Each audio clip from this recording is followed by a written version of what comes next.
Hello everybody, hope you're well. This video is all about this.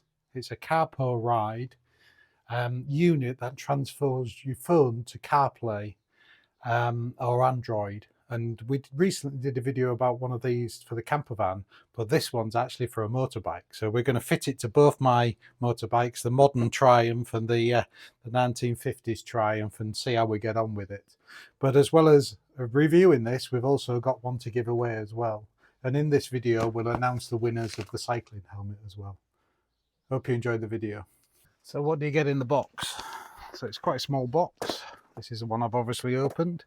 You get the actual unit, and these are obviously waterproof because they'll be used outside on a motorbike. It comes with quite a long cable. It's got a unit in the middle of there, which says it can be run off 12 or 24 volts. I suppose that must be some sort of transformer. If you use it off 12 volts or 24 volts, this will transform it down to the power it actually needs.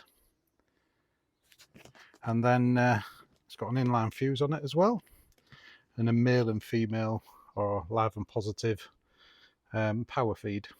And it has this ball joint on the back, and that ball joint fits onto this clamp, and this clamp fits onto another ball joint that you bolt onto your handlebars.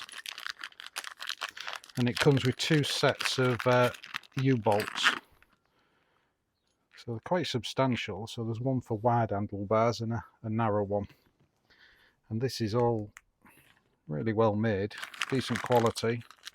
Even comes with a spanner, so this actually sit on the handlebars somewhere, and that's how you fasten this unit to that, and then the actual head unit will go to this.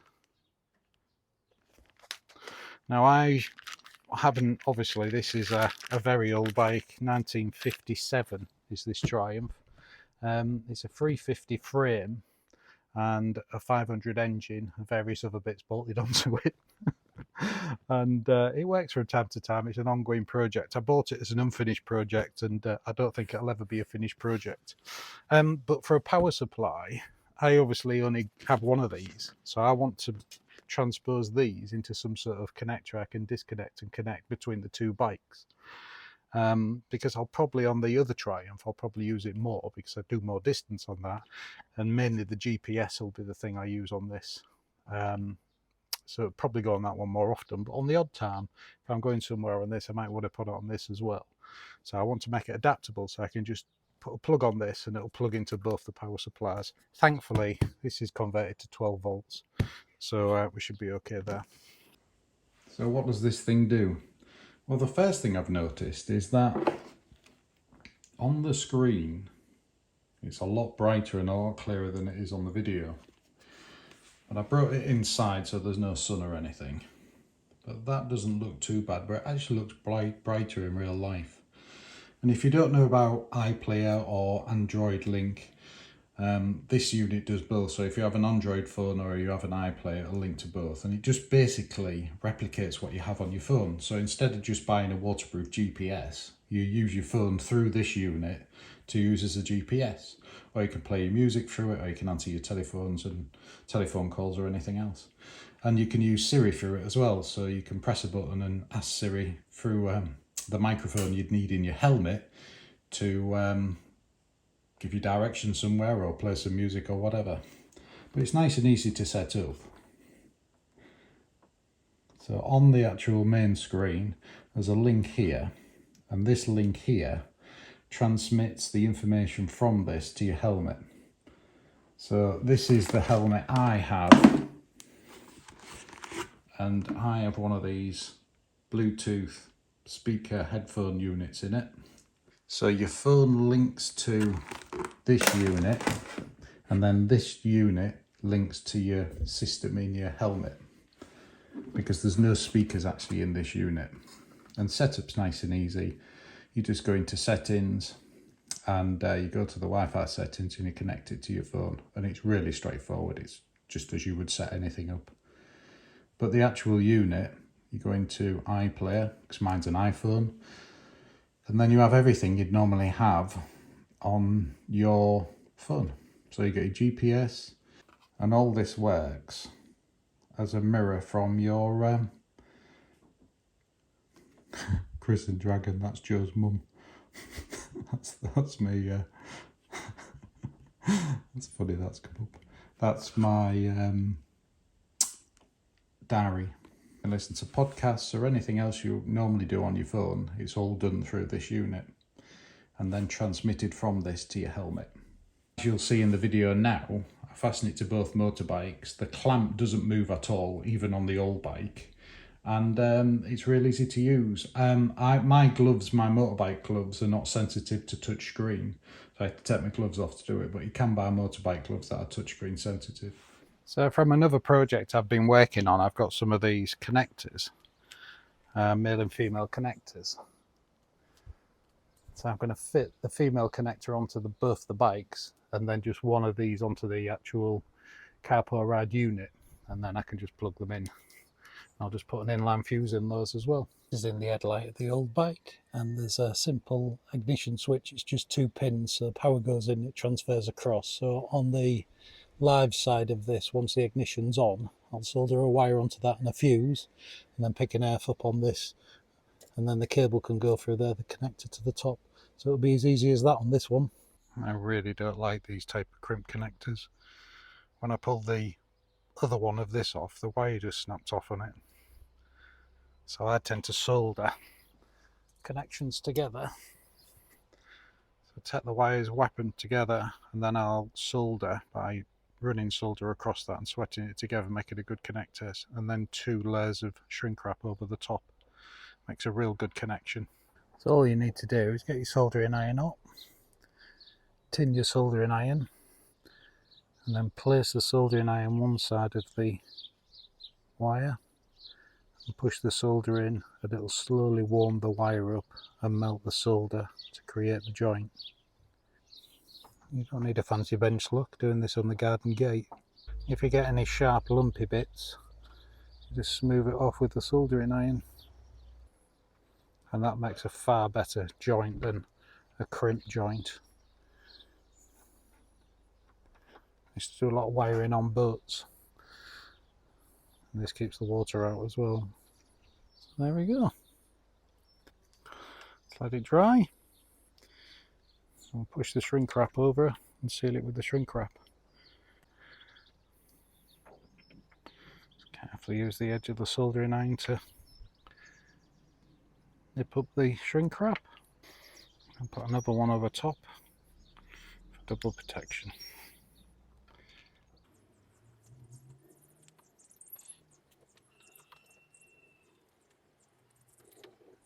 So there we are. Super strong and watertight. If you do use these type of clips, I always solder it on as well, which gives a much better contact.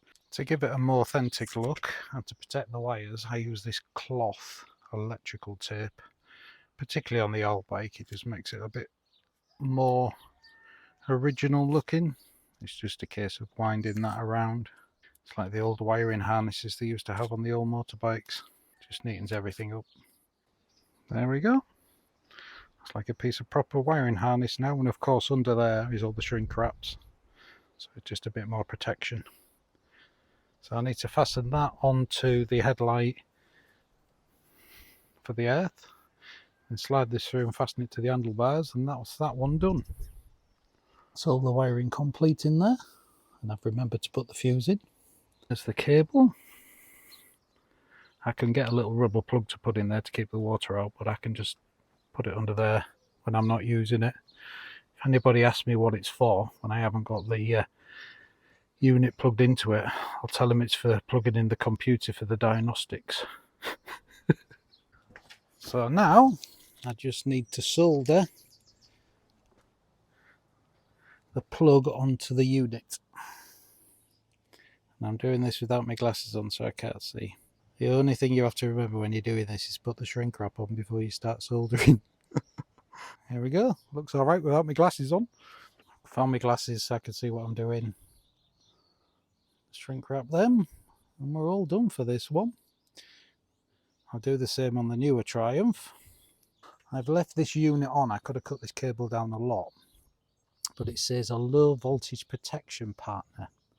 So I would imagine that if you have low voltage, instead of this draining your bike, it switches it off. So I've left that in. So I've just got the cable tied up there.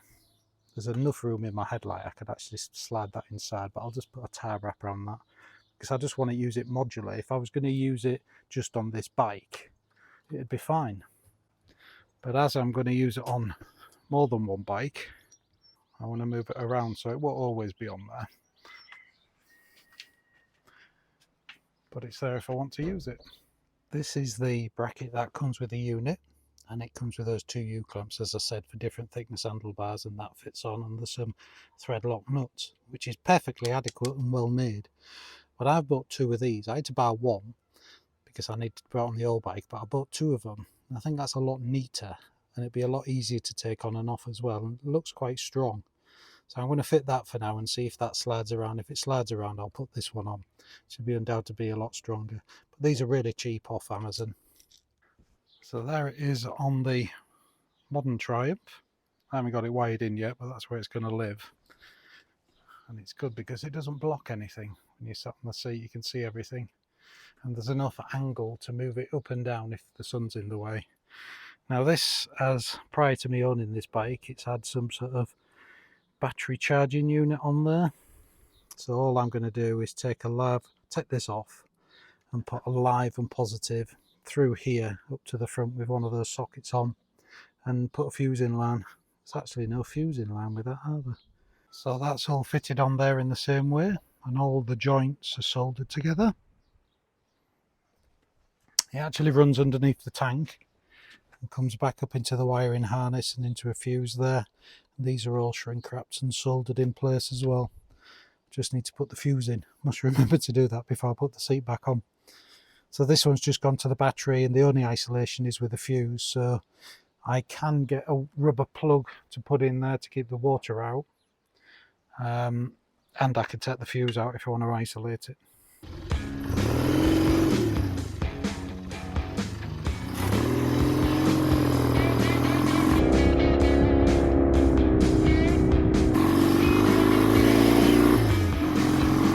I don't know if you're able to hear me over all the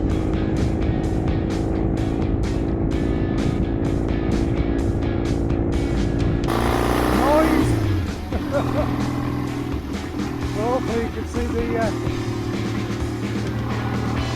on the camera now.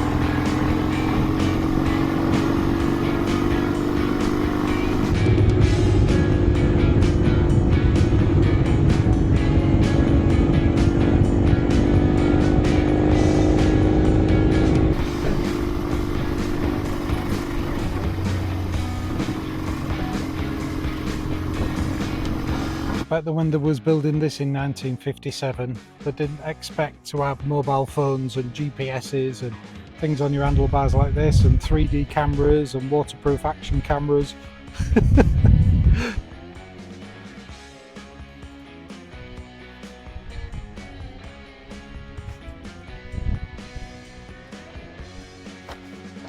As I say, I don't go that far on this old bike, but if I do need to find somewhere, this would be ideal just to pop on that, and that's why I've made them so detachable.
we're back in the shed, and there it is on the new Triumph. So which bike do you prefer then? The old or the new Triumph? I mean, the new Triumph is so easy. It's so smooth, it doesn't vibrate, you press a button, it's reliable, it stops. You don't have to take spanners with you to put it back together. But the experience of riding something like this 1957 Triumph, it leaks oil, it's slightly incontinent.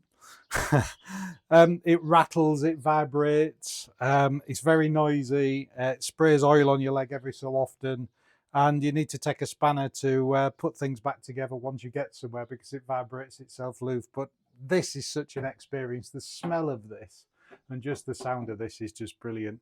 And of course, with the tax exempt and it's MOT exempt, so you just insure this and they're cheap to insure. And if you're mechanically minded, they're great to have. But if you want to do any distance and you want the reliability, modern bikes are brilliant. So that's the Carpuride motorcycle CarPlay unit. I keep calling it an iPlay unit. I'm sorry about that. iPlayer. And of course, it does work on Android as well. Brilliant piece of kit. Really like it. And if you think about it, this is completely waterproof. There is a slot on the side. There's a cover on the side you can unscrew to put an SD card in if you want to play music on it. I don't tend to use that helmet I've shown in the video and don't like the sound when I'm riding. I like to listen to the motors and being outside on the road. So I don't really listen to music when I'm riding my bike. But you can use all the functions and everything on this without the helmet. You don't have to pair it to a helmet. But a really good piece of kit, and they're just over £200. The information will all be in the description below. Completely waterproof, I say. But the thing about it is that if you've ever had an adventure bike or a GPS unit on a bike before, they're great, but you have to update them. You have to plug them into the internet and update them and update the software and all the maps and everything. Using this type of format, your phone automatically does that. When you use Google Maps, it does it automatically and it gives you so much more information. So you don't have all that messing about as well. And hopefully I've shown you the relatively easy to install. Nowadays, most modern bikes have some sort of USB or 12-volt socket on it anyway, so you can just basically put a plug on the end and plug it in. So that leaves me to tell you is how to win one of these. This is the one we're giving away, and thank you again for Carpuride for supplying these. The one I fitted in my camper van, there's a video up here about it, is brilliant. I absolutely love that. We have CarPlayer, not iPlayer, CarPlayer in our car, and we use it all the time. And having it in the van is just a game changer. It's just so modern and helpful. So this is one we're giving away. You have to be a subscriber of this channel. I'll post this anywhere in the world. We've only got one to give away. And in the comments of this video, you just need to leave the words, "I want one," and we'll randomly choose one by the closing date in the video description. And there'll be another video there which will show a slide of the winner, and we'll communicate through my email, which is onemanandhiswhippet@gmail.com. Don't answer any other messages from anybody, any telegram or anything else, or anybody asking you for any money for postage. I cover the cost for the postage for these giveaways. And if you need to be a subscriber, because I can check that you're authentic who it's been sent to as well. So just leave the comments in this video, "I want one," and also mention which bike you prefer. You prefer the classic 1950s or the modern Triumph. And the other thing we need to do is announce the winner of another giveaway. And this is the Xnito helmet. This is a cycle helmet we did a review of recently, and they kindly sent me 2 of them. This is a super safe mountain bike helmet, or for BMXing or for electric scooters. Really comfy. There's a video up here if you want to have a look at it. And we have one to give away. And the winner of this giveaway, I don't know because we're filming this before the closing date, so I'll put a slide in now. And if that's you, you need to send me a message, same as before, to onemanandhiswhippet@gmail.com, and we'll communicate and we'll post this out to you. We'll cover the costs, and we're sending this anywhere in the world. So if that's your slide that's just been on, make sure you email me and we'll touch base with you and get this in the post to you. Another brilliant piece of kit. Somebody said to me the other day, "You never do negative reviews." And I get inundated with people asking me, companies asking me to review things. And if I like the look of it, or if it's something like these 2 products and I can use them, I'll probably do a review. But if it turns up and I don't like it, or it's faulty, or it's poor quality, I don't do a negative video. I tell the company they can have it back or it goes in the bin. So I only tend to do positive videos. So anything you'll see on my YouTube channel about reviews are all positive videos because I like the product. I may pick out some quirks and bits and pieces that I'm not over a fair way of or don't like, but generally speaking, the positive, really good products. And there's a large list. I should do a video one day of all the things that have been sent to me that have gone in the bin. Recently, a company sent me some power packs, and they sent me two, one to do a review on and one to do a giveaway.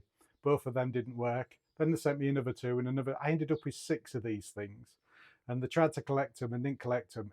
They finally did collect them because I said, if you don't collect them tomorrow, they're off in the bin. So all the things I review are positive reviews, and I won't review any rubbish because I don't need to, and I do this as a hobby. And I like to get a free product from a company to give away as part of our channel. And if I'm giving something away, I want to reassure everybody it's a quality that I think is good, and I would use myself like these and this. So thanks again for watching, and we'll see you on the next one.